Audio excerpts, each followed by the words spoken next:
stay calm if we want to find the culprit. Imagine stepping onto the deck of a riverboat gliding down the Nile, the warm glow of the 1970s sun reflecting off golden waters. You are Hercule Poirot, the meticulous Belgian detective, and you are about to untangle one of the most intricate mysteries ever conceived. Or perhaps you are Jane Royce, a bright and determined private detective with a personal vendetta, chasing shadows and secrets across exotic locations. Agatha Christie, Death on the Nile doesn't just ask you to solve a murder, it asks you to live inside the story. From the moment you step into the game, the 70s aesthetic grips you. Rich oranges, sun-drenched yellows, and the occasional groovy disco floor create a vibrant, almost tactile world. Every location, from sunken living rooms to bustling New York alleyways, feels purposeful. You wander, you observe, and sometimes, you just pause to marvel at the set pieces, an architecture as expressive as the characters themselves. Every dialogue feels deliberate, every glance a clue. You gather information, notice discrepancies, and watch motives unfold like a tapestry. It's a dance of observation and deduction, and you feel the thrill with each revelation. Poirot's sharp reasoning contrasts beautifully with Jane's intuition and tenacity, giving the story a rhythm that keeps you turning the page, or in this case, moving from scene to scene. Gameplay is where the magic becomes tangible.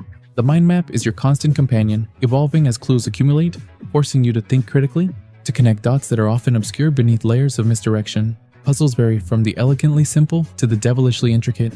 You will rotate mirrors, decipher mechanical locks, and yes, occasionally wrestle with a jukebox that refuses to cooperate. But when a solution clicks, the satisfaction is profound, a reminder that this is not just a game, it's a mental voyage. The pacing is measured, thoughtful. Each chapter has its own pulse, its own mini-arc, yet all feed into a larger crescendo. The emotional beats land with subtlety, moments of tension, relief, and quiet triumph are punctuated by the ever-present hum of mystery.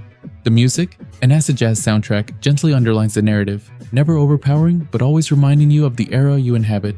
Technically, the game has its quirks. Character animations can be stiff, lip sync imperfect, and at times the interface nudges you in slightly unnatural ways. Yet these imperfections are minor against the backdrop of what the game achieves. A living, breathing detective world that rewards patience, observation, and intellect.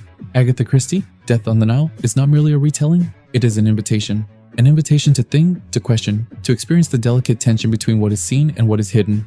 It is immersive, challenging, and above all, profoundly satisfying. For me, it is an 8 out of 10. For fans of narrative-driven adventure, for anyone who revels in piecing together puzzles with logic and intuition, this game is a must-play. It's less about speed and more about the journey, and the journey here is unforgettable.